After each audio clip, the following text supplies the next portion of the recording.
Maksims, aģents 0, iestājās organizācijā 2001. gadā. Galvenās pazīmes – brūni mati, gudras acis, kuras slēpjas brillēm, izpalīdzīgs, ar unikālu humoru izjūtu, citiem pazīstams kā Maksiks. Nesā parūku, bet tas ir noslēpums.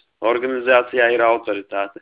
Nākotnē plānot doties uz Somiju, lai nelegāli ievestu Latvijas balzāma izstrādājumus. Viņš ir autors leģendāriem jokam par ziloni. Cilvēki runā, ka viņš dzīvo Ogrē, tomēr neviens nav redzējis viņu ienākam vai iznākam no organizācijas ēkas. Ikdienā ir mierīgs, bet ja viņu nokaitina, tad gan nav labi. Darba procesā ļoti labi ieties sieviešu kolektīvā. Bieži lietotā frāze, ko tu gribi no manis? Ilze, ar iesauku Kodze, aģents 007, iestājās organizācijā 2005. gadā. Galvenās pazīmes – blondi mati, zilas acis, ļoti nepacietīgi, visu ātri apnīk. Mīl daudz runāt, un jā, smiekli taču pagarina mūžu, tad sanāk, ka viņa ir nemirstīga. Šo gadu laikā iemācījusies dejot, neviens nav redzējis, dziedāt, neviens nav dzirdējis.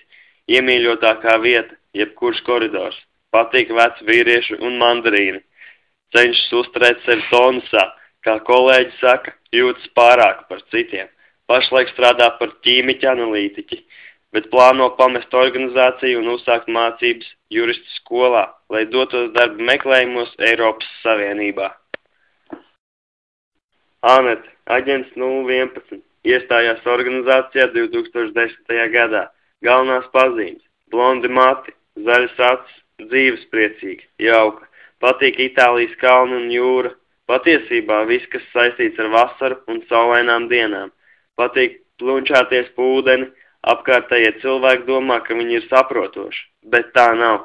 Dažreiz atstāja darba vietu nekārtīgu, aizmirst savas ķīmiskās rotaļlietas uz galda. Tā kā nesen iestājusies organizācijā, tika turēta aizdomās par dubulto aģentu, kas izrādījās taisnība.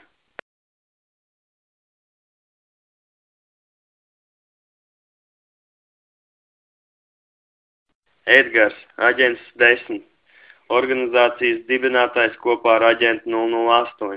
Galvenās pazīmes – brūni mati, blonda šķipsne, ar kuru ļoti lepojas, skaists acis, dziļi dvēselē romantiķis, eks-hokejists, eks-karatists, bet sevi nekur nav atradis.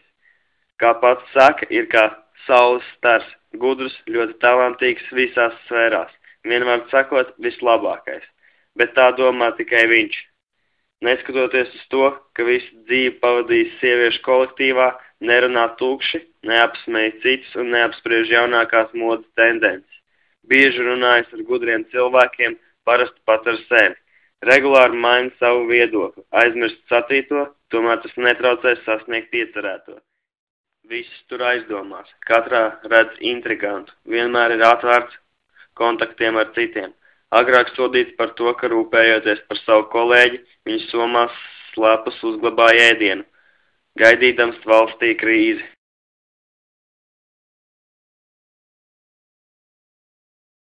Kaķa, aģents 008, organizācijas dibinātāji kopā ar aģentu 10. Organizāciju dibināja 1998. gadā. Galvenās pazīmes – blondi mati, zilas acis, vienmēr visu pamana un kontrolē, labas koncentrēšanās spējas, nopietna, mērķiecīga. Atklājas mākslu darīt vairākas lietas vienlaicīgi, rakstīt, lasīt, runāt, klausīties, smieties, krāsoties un runāt pa telefonu.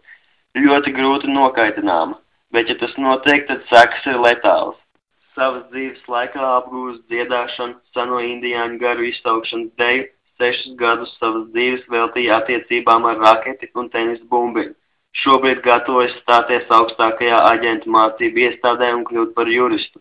Pēdējā laikā rodas vēlēšanās atbrīvoties no aģenta 10.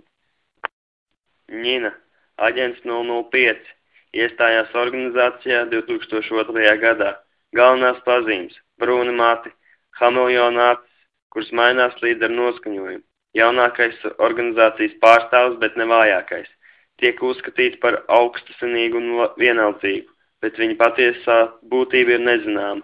Reti parādās galvenajā mītnē, sakarā ar biežiem komandējumiem, bet, ja ierodas, tad ar nokavēšanos, neskatoties uz draudiem, atlaist no darba. Nedzirdot augstāk stāvošo iebildums, apgūs ļoti slepenu komunikācijas veidu, frančutu. Tāpat kā daudziem citiem aģentiem, intereses ir skraidīt pakaļ dzeltenajai bumbiņai. Ļoti slepena informācija. Viņa kolekcionē Tedī lācījušas, tikai nevienam ne vārda.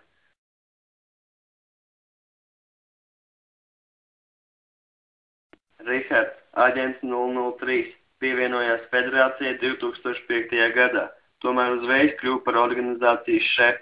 Galvenās pazīmes – blondi mati, acis, neviens nav redzējis. Biedē cilvēks ar savu klusēšanu, vairāk informācijas nav. Atrašanās vieta nav zināma, nesen manīta Mārupē.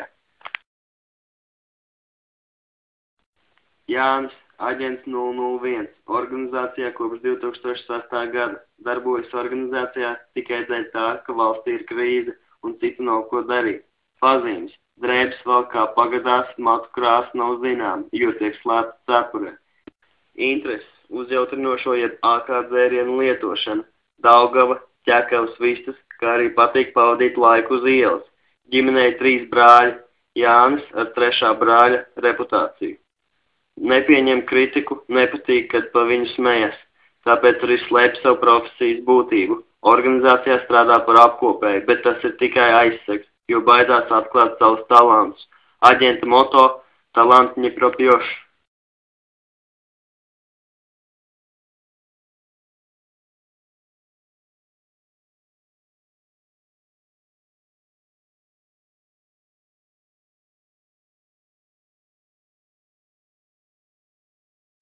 Sintī, aģents 002, iestājās organizācijā 1998. gadā.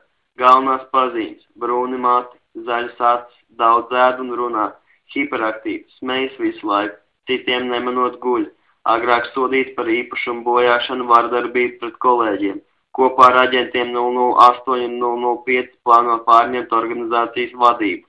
Paralēli aģenta karjerai apgūdējošanu, dziedāšanu, karatē, floristiku, senās Ķīnas mākslu, iesist cilvēkos zināšanas ar grāmatu palīdzību. Tagad apgūst vienu no japāņu valodas dialektiem, franču valodu, iegūt tiesības vadīt tankus un zemūdenes.